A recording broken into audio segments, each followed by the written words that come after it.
De loin, dominant la plaine, cette silhouette d'un Moyen-Âge idéalisé semble avoir été plantée là pour un décor de cinéma. Toutefois, en se rapprochant, l'illusion s'évanouit devant la réalité. Tours et hautes murailles sont bien faites de pierre. Franchir les portes d'Aude ou Narbonnaise, c'est comme parcourir un grand livre ouvert sur une histoire de plus de 2500 ans.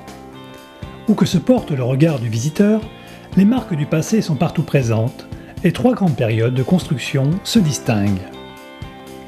L'époque gallo-romaine, avec une grande muraille flanquée de tours en briques qui protégeaient la ville primitive. Puis vient le Moyen-Âge, qui domine par de nombreux chefs-d'œuvre de l'architecture militaire et religieuse. Le château comtal de la famille Trencavel, adossé à l'enceinte antique côté ouest. La basilique Saint-Nazaire, mêlant harmonieusement art roman et art gothique.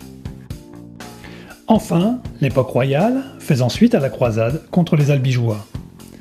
Elle donnera la cité et sa configuration finale, avec la construction de nombreux systèmes de défense, d'une deuxième enceinte et l'aménagement des lys. Ce voyage hors du temps a bien failli n'avoir jamais lieu.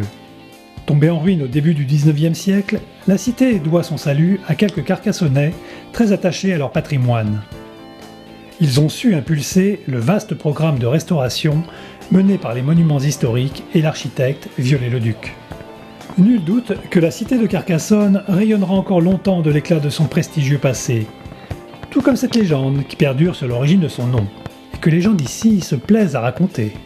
Au 8e siècle, la ville était occupée par les Sarrasins.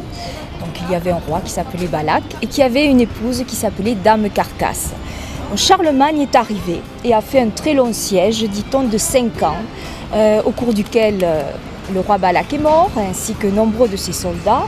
Et Dame Carcasse, vaillamment, a continué à essayer de conserver sa ville.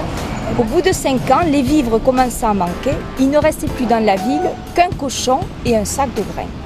Donc Dame Carcasse a eu l'idée, tout simplement, de nourrir le cochon avec le dernier sac de grains et de le jeter par-dessus les créneaux. Charlemagne est tombé dans le piège et a pensé que la ville ayant beaucoup de nourriture, eh bien, il n'allait pas faire encore un très long siège, donc il a préféré partir.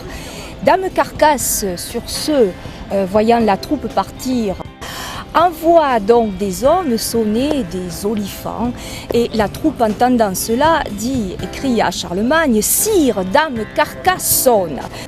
Et dès lors, on a appelé cette ville Carcassonne.